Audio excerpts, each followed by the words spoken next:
Audio Jungle.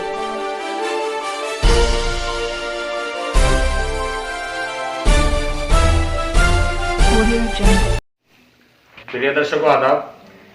आज हमारे बीच मौजूद हैं माननीय योगेश वर्मा जी, जो हस्तिनापुर विधानसभा से गठबंधन यानी समाजवादी पार्टी और राष्ट्रीय लोकदल के गठबंधन के प्रत्याशी हैं।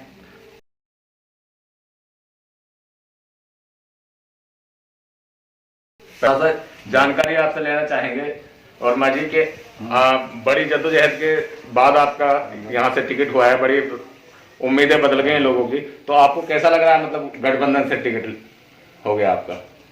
देखिए, गठबंधन से मेरा टिकट हुआ है। राष्ट्रीय लोकदल और समाजवादी पार्टी के तमाम कार्यकर्ता यहाँ खुश हैं। हमारे राष्ट्रीय अध्यक्ष माननीय श्री अखिलेश यादव जी ने ये विश्वास जताकर हमें ये टिकट दिया है, और राष्ट्रीय लोकदल के जो हमारे जयंत चौधरी साहब हैं उन्होंने भी मेरे में विश्वास जताया है। और हस्तिनापुर एक ऐतिहासिक क्षेत्र है, हस्तिनापुर सीट का एक महत्व है, हस्तिनापुर के कार्यकर्ताओं का भी महत्व है।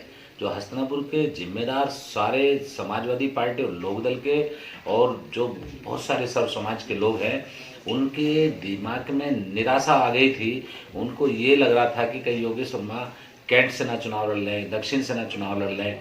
बात ये नहीं थी कि टिकट तो मेरा राष्ट्रीय अध्यक्ष जी ने फाइनल कर रखा था।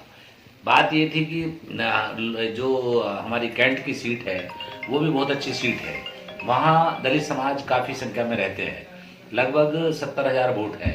उन्होंने सोचा कि चलो योगेश वर्मा यहाँ से लड़ लेंगे। लेकिन जब मैंने बताया कि हस्तिनापुर की जनता, हस्तिनापुर के साथी, हस्तिनापुर के तमाम जिम्मेदार लोग, चाहे माताएं हो, बहनें हो, युवा हो, सब लोग, सब समाज के लोग मुझसे प्यार करते हैं, मोहब्बत करते हैं, मैं उनको क्या जवाब दूंगा? मैं उनके बीच में मुझे जाना है। उन्होंने बहुत समय से 2 साल 3 साल से, जब 1 साल से मैं समाजवादी पार्टी में आया, उन्होंने मेरे में जो गाँवों में हर जगह दूसरी जगह भी 2-2 ग्रुप हुआ करते थे, समाजवादी और मेरा एक ग्रुप अलग रहता था, वो सब लोग एक हो गए और सब खुश थे। तो इसलिए सब में एक खुशी की लहर दौड़ी है, परिवर्तन होने वाला है। राष्ट्रीय अध्यक्ष हमारे अखिलेश यादव जी मुख्यमंत्री बनने वाले हैं, ये सब में खुशी है इस बात की।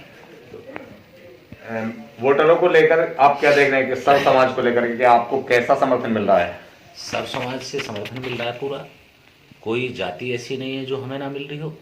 हमें चाहे दलित हो, मुस्लिम हो, गुजर हो, जाट हो, सैनी हो, पाल हो, प्रजापति हो, कश्यप हो, सैन हो, बंगाली हो, ब्राह्मण हो, हमारे यहाँ नट जाति के भी बहुत सारे लोग रहते हैं, वो भी तमाम लोग हमारे साथ हैं, कलंदर हमारे साथ हैं, और बंगाली भी हमारे यहाँ कई बस्तियाँ हैं। तमाम लोग, यादव समाज के लोगों में तो जोश है जब से मेरा टिकट हुआ है। तमाम समाज के लोग मुझे चुनाव लड़ा रहे हैं और एक बहुत बढ़िया चौंकाने वाला रिजल्ट आने वाला है। जबरदस्त ऐसी जीत होगी और राष्ट्रीय अध्यक्ष जी यानी गठबंधन की सरकार बनेगी। मुख्य मुद्दा क्या है आपका चुनाव में? मुख्य मुद्दा, सबसे बड़ा मुद्दा तो मेरा ये है कि राष्ट्रीय अध्यक्ष जी को, हमारे को यहाँ अखिलेश जी को मुख्यमंत्री बनाना है। ये एक बहुत बड़ा मुद्दा है हमारा। मुद्दे जो विकास के हैं, ये मुद्दे हैं हमारे। बेरोजगारी जो हमारे क्षेत्र में, इस पूरे प्रदेश में, देश में फैली हुई है, यहाँ पे रोजगार, लोगों को, युवाओं को रोजगार देना है। एक भी नौकरी किसी मेरे क्षेत्र के किसी कार्यकर्ता की नहीं लगी है। मैं अपने क्षेत्र में एक उद्योग लाना चाहता हूँ, बड़ा उद्योग, क्योंकि यहाँ गंगा का पुल जब 2007 में हमने बनवाया था, और वहाँ के दूसरे, अगर ये भाजपा की सरकार ना होती तो बड़े बड़े उद्योग यहाँ लग जाते। सभी लोग परेशान हैं, किसी को भी कोई काम रोजगार नहीं मिल रहा है, इसलिए प्रदेश के अंदर, उत्तर प्रदेश के अंदर कोई बड़ा उद्योग भी लगाना पसंद नहीं कर रहा है, क्योंकि यहाँ मारामारी, लूटमार, डकैतियाँ इस तरीके से हो रही हैं, और भाजपा के लोगों ने व्यापार भी चौपट कर दिए हैं सब लोगों के, तो वो उद्योग भी लगाना नहीं पसंद कर रहे हैं। राष्ट्रीय अध्यक्ष जी मुख्यमंत्री बनेंगे और उसके बाद यहाँ उद्योग भी लगेंगे, बच्चों को रोजगार मिलेगा। यहाँ हम अपने इस क्षेत्र को रेलवे लाइन से जोड़ना चाहते हैं, लेकिन सरकार जैसे अब है, केंद्र में भी भाजपा की सरकार थी, केंद्र उसको स्वीकृति देता, लेकिन ये निकम्मे लोगों ने यहाँ ये रेलवे लाइन से भी अछूता छोड़ दिया। अब की बार प्रदेश के अंदर मुख्यमंत्री अखिलेश जी बनेंगे, और उसके बाद में जब प्रदेश में चेंज होगा तो देश में भी सरकार अब की बार गठबंधन की बनेगी, और यहाँ फिर रेलवे लाइन से भी जोड़ा जाएगा। लड़कियों के लिए मैं डिग्री कॉलेज बनवाना चाहता हूँ, युवा जो दौड़ भाग करते हैं, मैं उनके लिए यहाँ पे एक स्टेडियम बनवाना चाहता हूँ। बहुत सारी योजनाएं हैं, बहुत सारा यहाँ जो हमारा हस्तिनापुर क्षेत्र है ये पर्यटन क्षेत्र है। यहाँ हमारे क्षेत्र गंगा निकल के गई है। गंगा का भी बहुत बड़ा महत्व है, लेकिन ना कोई घाट है, ना कोई वहाँ नहा सकता है। बड़े बड़े मेले यहाँ लगते हैं, मखदूमपुर मेले लगते हैं यहाँ पे, जो भी यहाँ कई जगह हमारे खरकाली में भी मेला लगता है, मखदूमपुर में भी लगता है। तो यहाँ पे मुझे घाट बनवाने हैं और वे महाभारत कालीन पुराने मतलब जो महाभारत से इसका आता है उन्हीं के नाम से क्या है द्रौपदी घाट बनवाया जाए, क्या है कर्ण घाट बनवा जाए, मतलब जो भी बड़े बड़े रहे हैं इनके नाम से हम घाट बनवाए। इतिहास को फिर से चमकाना चाहते हैं। हस्तिनापुर को जो ये लोग कहते हैं भाजपा के लोग कि द्रौपदी का श्राप लगा है, मैं समाजवादी पार्टी की सरकार तुरंत बनते ही राष्ट्रीय अध्यक्ष जी जो हमारे अखिलेश यादव जी यहाँ पे भी आए थे, गुजर कॉलेज में एक बड़ी पंचायत में आए थे, मीटिंग में आए थे, बहुत बड़ी ऐतिहासिक मीटिंग हुई थी। वो हमारे अतुल प्रधान जी के द्वारा मीटिंग रखी गई थी। उसमें वो घोषणा करके गए थे कि आप यहाँ से विधायक बनाओ और मैं यहाँ के लिए स्पेशल पैकेज दूंगा, हस्तिनापुर को विकास की तरफ ले जाया जाएगा। कानून व्यवस्था के बारे में क्या कहेंगे आप? कानून व्यवस्था तो यहाँ चौपट है। थानेदार यहाँ कब्जे कर रहे हैं। थानेदारों ने बड़े बड़े फार्म हाउस बना लिए, करोड़ों करोड़ों रुपए विधायक के साथ जुड़कर इन्होंने यहाँ फार्म हाउस बनाए हैं, जमीनों पे कब्जे किए हैं। जब थानेदारी भ्रष्ट हो जाए और जो जनप्रतिनिधि भी भ्रष्ट हो जाए तो विकास कहाँ रहे, वो कहाँ रह जाएगा कानून व्यवस्था। कानून व्यवस्था तो उस समय देखते जब राष्ट्रीय अध्यक्ष जी मुख्यमंत्री थे, 100 नंबर की गाड़ी चलाई गई थी, हर चौपले पे गाड़ी खड़ी रहती थी। और जब भी कहीं किसी के साथ कोई अत्याचार और जुल्म हुआ या किसी महिला के साथ कोई छेड़खानी हुई, 100 नंबर डायल करते थे, तुरंत पुलिस पहुंच जाती थी। लेकिन अब उन गाड़ियों को भी पता नहीं कहाँ इन्होंने खड़ी कर रखी है, कोई व्यवस्था नहीं है। और थानेदारों में बलात्कार, थानों में बलात्कार हो रहे हैं, थानों में मर्डर हो रहे हैं, चारों तरफ मारामारी। कानून व्यवस्था देख लीजिए कि कानून व्यवस्था है के अंदर भी थानों में आरएसएस के लोग जो थाने चला रहे हैं, इंस्पेक्टर थाना नहीं चला रहा, जब से ये आरएसएस के लोग चला रहे हैं। समय बदल रहा है, बदलने वाला है वाला, फिर से कानून का राज आएगा, सब सुरक्षित रहेंगे। महिला आज घर से निकल के थोड़ी सी दूर जाने में डरती है, लेकिन जब राष्ट्रीय अध्यक्ष जी जयंत चौधरी और राष्ट्रीय अध्यक्ष जी गठबंधन की सरकार बनेगी तब वास्तविक राम राज आएगा। वास्तविक यहाँ कानून व्यवस्था होगी, निडर होकर लोग रहेंगे, निडर होकर व्यापार करेंगे। किसानों के लिए क्या करवाना चाहेंगे आप विधायक बनने के बाद? देखो, किसानों के लिए सबसे बड़ा मुद्दा तो यह है कि जो किसानों पे लाठियां बरसी हैं, एक लाठी का हिसाब लेना जरूरी है। किसानों को सम्मान देना बहुत जरूरी है।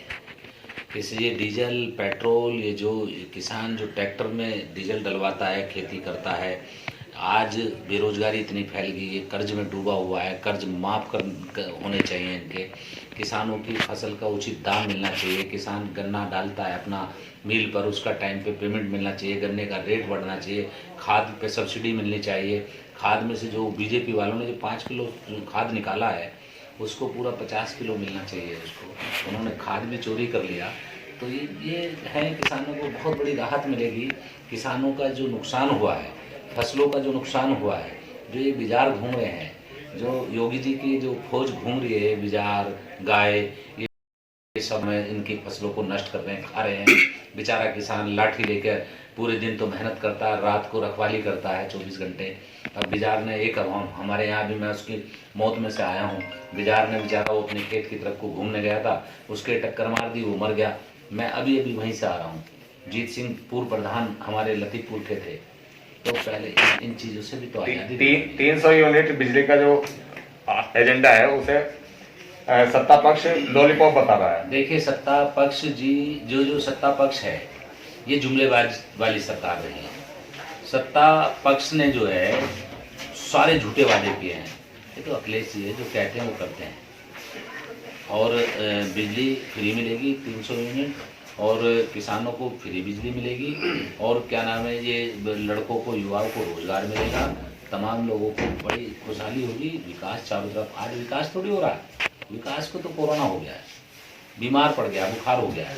आपकी सरकार में अगर ये स्थिति आती है कोरोना वाली, तो उसमें क्या उम्मीद रखे पे जनता? अरे नाटक है भाजपा वालों के, कोरोना यानी ऐसा कुछ नहीं होना। नहीं, कोरोना का विशेष ध्यान रखना चाहिए। बीमारी है और ये जो वायरस फैला है ये इस वजह से फैला है, मोदी जी बिना मतलब में घूमने जाते हैं दूसरे देशों में, विदेशों में।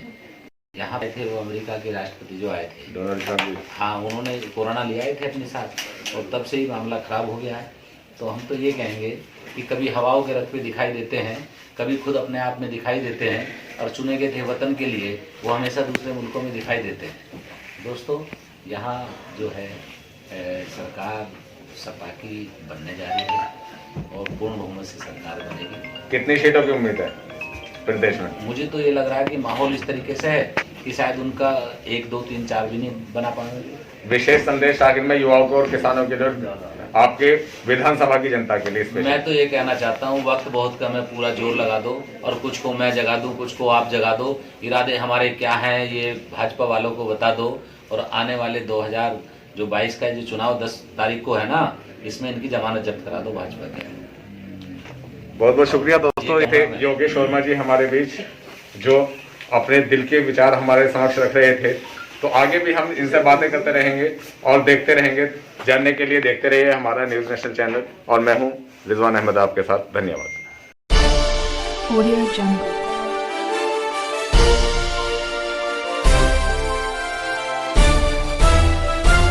Audio Jungle.